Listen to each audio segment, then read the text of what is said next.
Hey YouTube, Kira Twig here, bringing you guys an update to my Performapal deck profile for February 2016. I don't normally do deck profiles, so quickly between one or the other. Just had one for this deck in January, but with the emergency ban list, this deck really took a beating.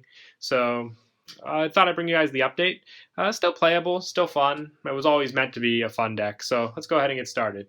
We're down to one Skullcrabat now with the new list. He's the searcher for the deck. When he's normal summon, you can add one Performapal monster or Odd Eyes or Magician Pendulum monster from your deck to your hand, except for Skullcrabat Joker.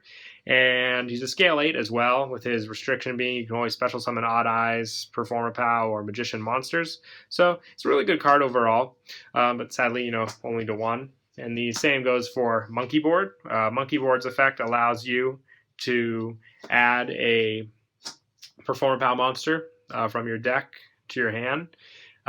That's its effect. So you can't activate it right when you activate it. It's an activation effect, so your opponent can MST you and prevent you from using the Monkey Board. And the other effect is you can discard this card to reveal one Performapal or Odd Eyes monster in your hand. If you do, reduce the level of that monster from your hand by 1 for the rest of the turn. So, scale adjustments as well, but the Pendulum scale effect is probably the best one overall. And also run still 2 Gi Turtles. This card's draw power. If you activate this and then Monkey Board, you get your draw off and then your search. So it's really good. And the other monster effect is once per turn, you can target one card in the Pendulum Zone, increase its Pendulum scale by 2 until the end of the turn. So that's the monster effect, just for adjusting Pendulum scales for bigger Pendulum summoning. But the draw power is also the needed card effect for that.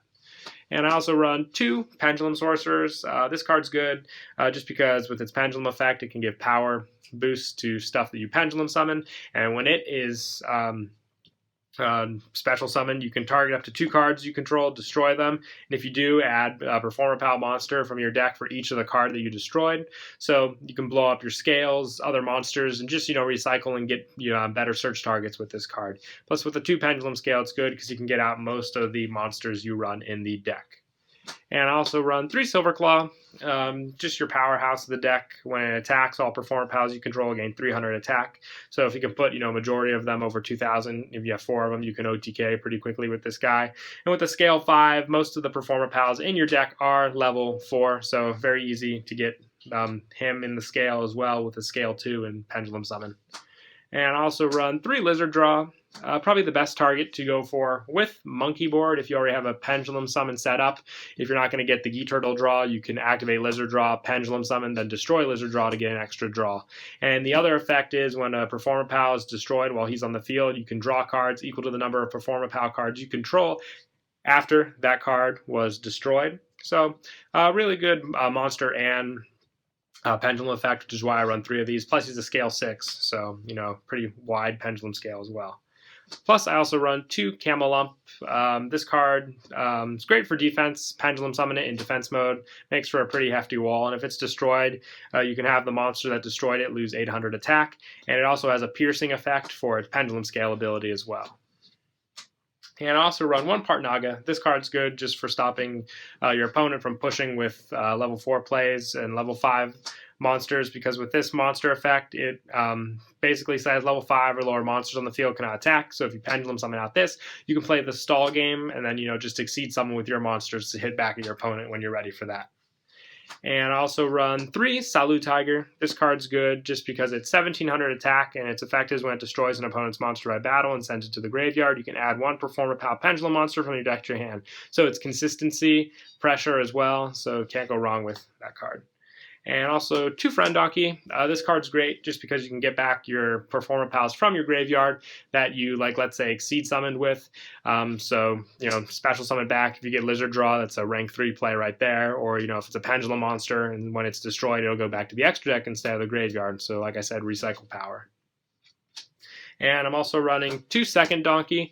I like this card basically because it's more search power. When it's normal or special summon, you can send 1 Performapal monster from your deck to the graveyard, except for Second Donkey. And if you have 2 cards in your Pendulum Zone, you can add to your hand instead. So search power, I like that it's a normal and special summon effect as well. So you can't go wrong with that ability. And I'm also running 1 Draco Slayer. This guy's also now at 1 on the list. Never actually played him in the deck before, but I did like his play style, just with the 1 tech in it, just because I do run multiple cards of pendulum scales. So like let's say destroy lizard or silver claw, add another one, then set the proper scale with Draco's Lair and pendulum summon out monsters. And for spells, I run 3 Performance Band Hurricane. This card really helps with your OTK. You target cards your opponent controls up to the number of Performapal monsters you control and return them to the hand. You can only activate 1 Hurricane per turn. You can get a lot out on the field with pendulum summonings. You can bounce back a lot of your opponent's cards with this card as well. And I also run 2 Bubble Barrier. This card's just great because it protects your Performapal monsters from being destroyed by battle or card effects. Plus, you take no battle damage, so if you have any of them in attack mode, you're safe from stuff like this. It'll also make your opponent want to go after this card more than your Pendulum Zones, unless they can blow up all of them with, let's say, something like Fairy Wind. And also 3 Wavering Eyes. Surprised they didn't hit this with the emergency ban, so keep it at 3 for now. Just consistency with all the Pendulum monsters we run. It's a really good card. Plus 1 Regeki and 1 Dark Hole as well. And then for traps, I run 2 Performapal Call. This card's good just because basically it helps add cards to your hand. When your opponent declares a direct attack, you take the attack of that monster and then add basically the total amount of Performapal monster's defenses from that card's attack. And the only restriction is you can't special summon from the extra deck next turn. So you really want to go for the defensive play next turn as well to hold out, or at least special summon monsters from your hand that way. And 2 Pinch Helper. This card's just good for protecting you from some battle damage and special summoning out Performapal monsters from your deck as well. I like running 2 of this and 2 Performapal Call, just the safest numbers in my opinion. And also 1 Vanity's Emptiness, 1 Solemn Warning, and 1 Bottomless Trap Hole to finish off the main deck. And then for the extra deck, I run 1 Dark Rebellion, Xyz Dragon, 2 Castel. This card really, I like it too, just because the shuffle back effect can get rid of a lot of annoying things, let's say Cosmo Town, if it's destroyed or something like that. 1 Arc, 1 Roach, 1 Diamond Dyer, 1 Heartland Draco, 1 Abyss Dweller, 1 Cowboy, 1 Majester, 1 Emerald, 1 King of the Feral Imps, and then for the rank 3s, 1 number 30, 1 Alucard, and 1 Levier. So yeah, that's it for the deck profile. Hope you guys enjoyed. Don't forget to like and subscribe, and Kira Twig.